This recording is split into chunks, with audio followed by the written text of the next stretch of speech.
वो भी ऐसे ही कपड़े पहने हुए होंगे।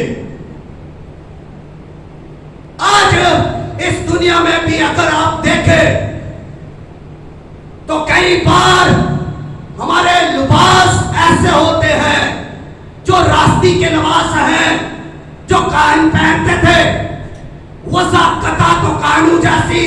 पास्टर के लिए भी यही पैगाम है और बिशप के लिए भी यही पैगाम है, कलीसिया के हर शख्स के लिए भी यही पैगाम है। इसको गौर से समाप्त कीजिएगा। लोग डोंग नचा रहे हैं।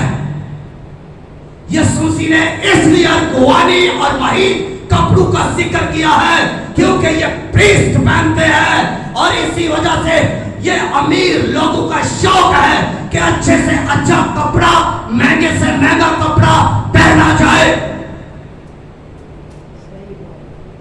और आज पास्टर्स को देखें, बिशप्स को देखें, डीकन्स को देखें, एल्डर्स को देखें, मुबश्शिर्स को देखें, कुआइन को देखें, किसी भी शख्स को आप देख लें, वो अपने आप को रास्ताबाजी अपनी शो करेंगे। वो बताएंगे कि मैं ज्यादा रास्ताबाज हूं, मैं ज्यादा खुदा के नजदीक हूं, मैं ज्यादा अच्छी वर्शिप करता हूं, मैं ज्यादा अच्छा खादम हूं। वो शो करेगा, वो दिखाएगा, वो दिखावा करेगा बस। लेकिन वो कैसी जिंदगी गुजारेगा?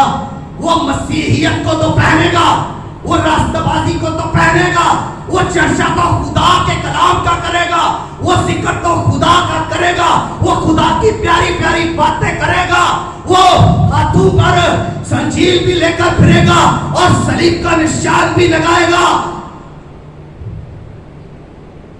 और खूबसूरत लिबास भी पहनेगा। मगर हकीकत कुछ और होगी। वो यीशु नाम से पैसे कमा रहे होंगे, वो यीशु नाम का ब्रांड बनाकर